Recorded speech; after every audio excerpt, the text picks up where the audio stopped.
Good evening. This is the Fox 6 Sports Blitz. Brandon Cruz, Lily's out, Tim Van Voren. The calendar getting set to turn from February to March. We appreciate you turning in to Fox 6 tonight. And here's what's coming up on our starting lineup. Bucs say they're ready to rock and roll after wins against Philadelphia and Minnesota, both on the road. The first pitch thrown down in AZ. Friend turned foe. Craig Counsell makes us say what? We hear from the Packers' new defensive coordinator, Jeff Hafley, and we head to the hardwood for this week's high school hot shot. Before the Minnesota game, we told everybody to get their swagger back, and everybody got their swagger, so we're ready to rock and roll. It takes time to figure things out a little bit. I think All-Star break was great for us to just relax and just get away from the game just a little bit, just to relax, feel refreshed, come out the break, and it's been fun. Doc did a great job of just communicating with guys, telling guys what he expects from each guy, and I think that was big for us in these 2 wins, man, just going out there and getting back to who we are. Bobby Portis there probably needed a break as much as anyone. Remember, he played with Team USA. It's been a long grind for him. You hear him referencing Doc Rivers there, and the Bucs do come out of the break on the upside so far.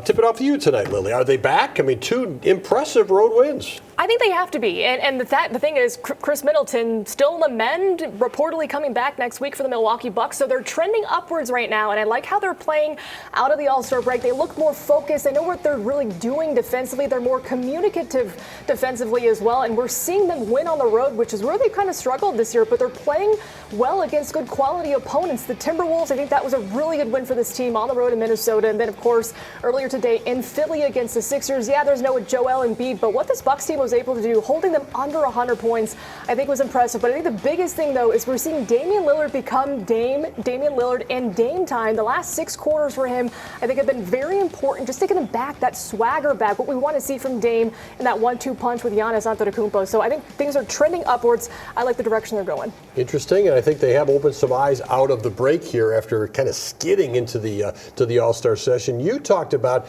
there being the potential of a springboard for Damian Lillard off that All-Star break. The success he had there individually is a little of what Lily's referring to here. Some of that? Yeah, I would think so. I think he was able to harness that and bring it out in Minnesota and then carries it over today into Philadelphia. And I think the guys around him have also figured this out. I think that they're starting to feel it, and it's getting contagious. The other part that seems to be happening here is they are finally getting comfortable with the way Doc Rivers wants to do things. And because of that, they've had time with him now with these 12 games, and they're starting to evolve into the team that Doc Rivers wants them to be. Now, it's not perfect, but they have played extremely well in these 2 games out of the break, both against good teams that are going to be in the playoffs. So for them to use this as a springboard for the next 24 games is huge. And I do think that Damian Lillard has been the spark because of what he brought from Indianapolis to this team in Minnesota and Philadelphia. We have heard a lot about the 2-man game coming into this season. We've heard a lot about maybe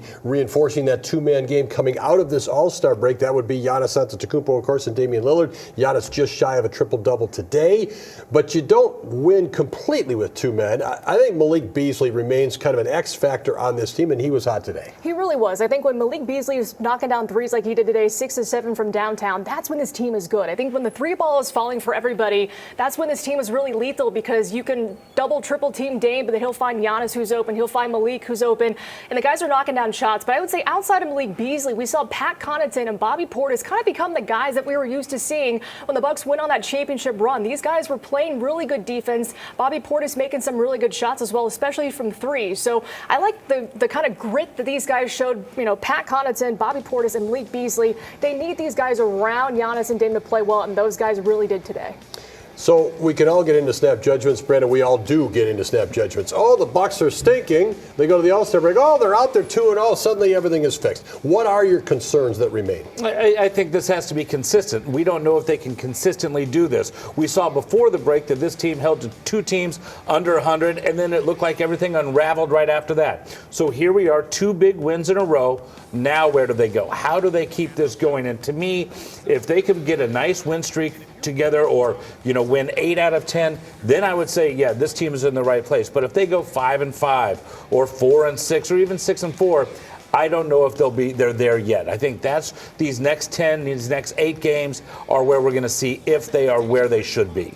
We've gotten a peek at Danilo Gallinari now. The Bucs have had mixed results with guys they've acquired on the buyout market or trade deadline deals in the past. Can Gallinari add something?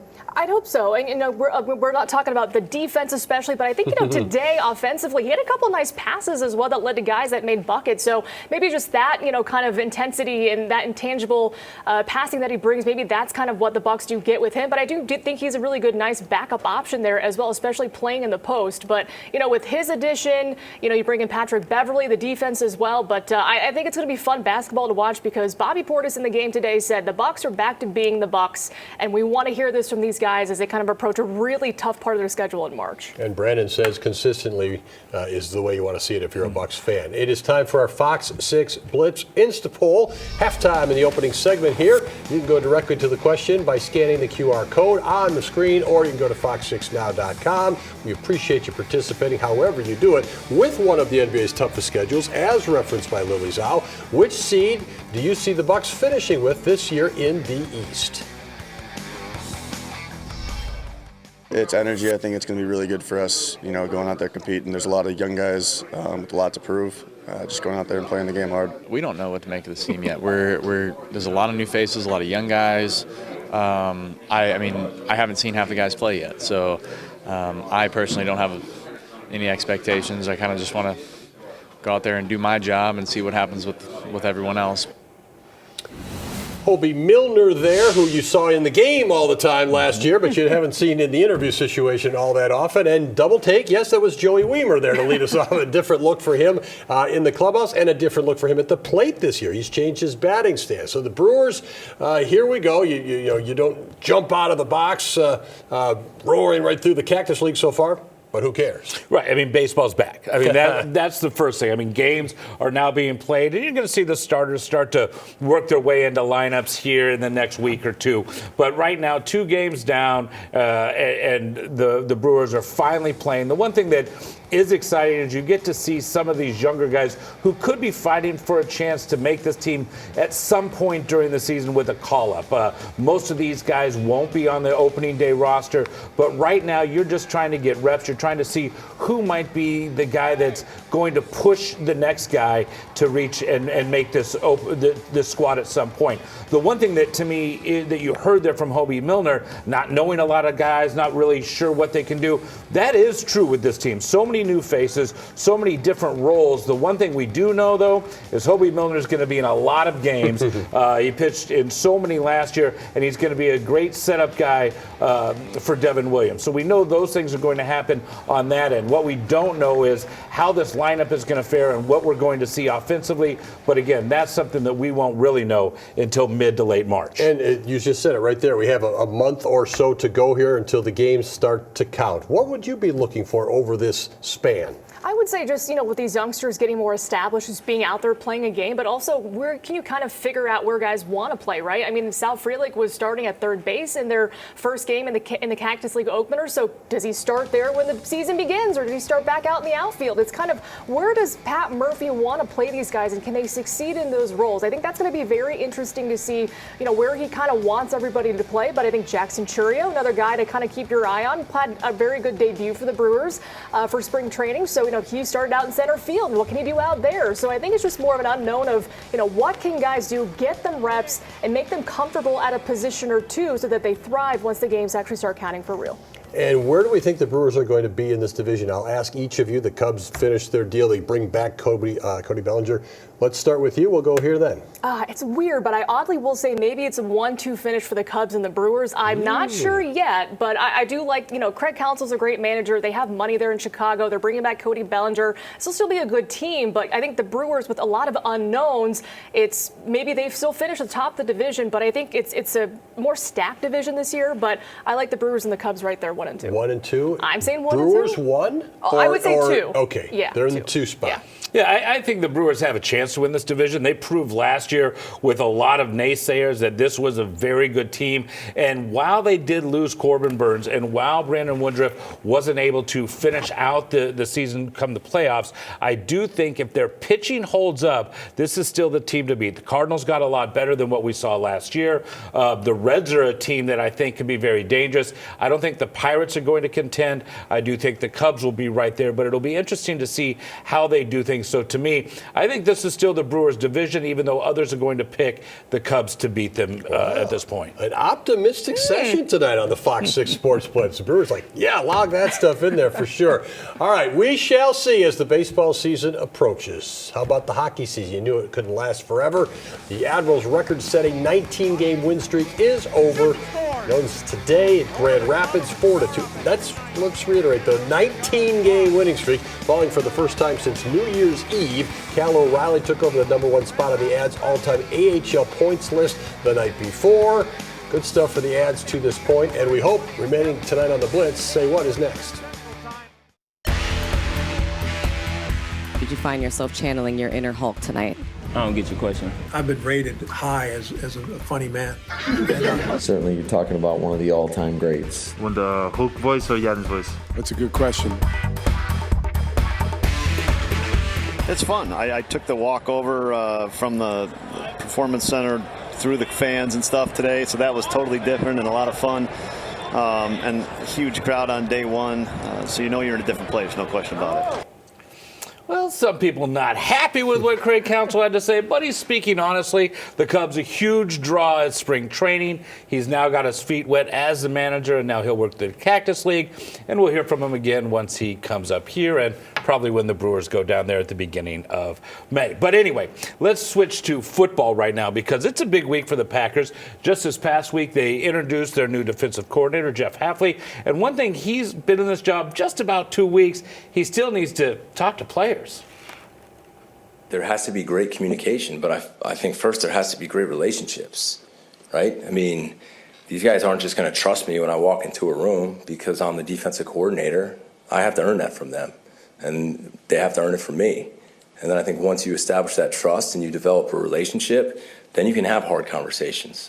Well, he has energy. The one thing he showed when he was introduced to the media, he's here. He's all in. What do you take away from what he had to say and how he's approaching the first few steps of his job? Have you watched Matt LaFleur the last few years? Because you're going to see it again. To me, I think it's a very similar approach. It's preparation. I know what's going on. I'm going to be able to build these relationships with my guys. I believe in this sort of an approach, and we're going to coach our personnel to play that style. I do think that's one of the reasons he was hired. I think that the similar working styles really appeal to Matt LaFleur. When you hear that a guy's like, oh, it was the Green Bay job, it's because it was the Packers, is that just kind of placating the audience, or do you think there is some truth to that for a guy to leave a head coaching position, albeit college, to a coordinator job in the NFL with the Packers? I think it's the Green Bay Packers, right? I don't think there was any sort of just let's pander to the crowd and say it's the mecca of the football world, because we know it's a very historic organization. But I think Jeff Hafley did mention the big reason why he came to Green Bay was Matt LaFleur. I mean, he's worked with his brother, he's worked with Kyle Shanahan, of course, two close confidants with Matt LaFleur himself. So he complimented Matt LaFleur as being the big reason why he wanted to go to Green Bay. Also noted what Brian Gutekunst, the GM, was able to do with the team. And of course, this is a team that expects to be competing every single year in the postseason. He knows what the Packers have on this team right now, especially after the way that they finished last season. So I think having him come to town, I don't think he was messing around when he was saying it was the mecca. I think he really, truly believes it. All right, well, we'll see what he can look at and the team looks at this week at the NFL Scouting Combine. You will be there and have reports starting on Monday night. Now, let's shift gears to college basketball. You were at Marquette today. This team, I mean, with the exception of that UConn blowout, this team is really playing good basketball. Yeah, no doubt about it. I asked Shaka Smart after the game, has it been a steady ascent? Kind of what you're talking about there. Like, no. So you're always going to have to manage everything else. I think a great answer, no question about it. But Marquette, other than the UConn game, has built upon victory after victory after victory, kind of regrouping after they had that little injury situation that they had to deal with and figuring out what their rotation would look like the rest of the season.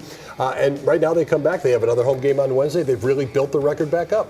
And you talk about Tyler Kolek being the leader of this team, and this team goes how he goes. But Cam Jones has had a week. He really has. Put up 34. It was a career high on Wednesday, I believe, and then puts up 34 today again on his birthday. He's 22 today, so, that's 68 points in a span of a couple days here. So he's playing his tail off. I think that 1-2 punch there with Kolek and Cam Jones really is what's helping this Marquette team keep this winning streak going as they kind of end towards the regular season. And they're back home later in the week. All right, well, let's check back in on our Insta poll question.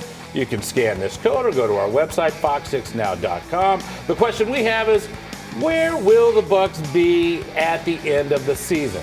Right now, you think they're going to have the 2 seed in the East. We're still looking for more of your answers, and we'll have those coming up at the end of the show. Now, there are still a few weeks before the Division I Hoops sets its bracket, but down in Division III, we know Wisconsin Lutheran will be there. The Warriors won the NACC tournament on their home floor Saturday, and they'll be dancing for the first time since 2006. WLC will find out which team it will face tomorrow. Now, for the first time in school history, the men and women hoops teams are dancing. The Lady Warriors also taking home the NACC Tournament Championship.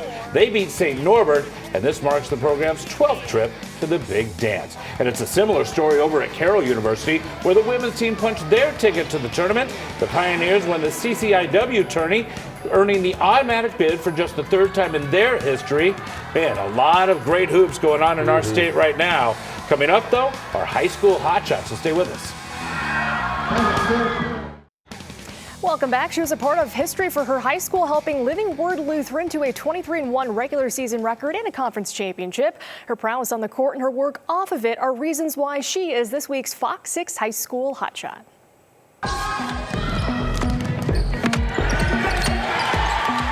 Hi, I'm Delaney Winkleman. I'm a sophomore at Living Word Lutheran, and I'm on the basketball team. I started playing basketball probably when I was around like 3 or 4. My family's always been a big basketball family. My dad loves basketball. Yeah, he's coached me for a while. I hadn't had him for a couple of years until this year, and it's really fun. We get to talk about plays together and like work on things at all times. It's really fun. I love having him as a coach.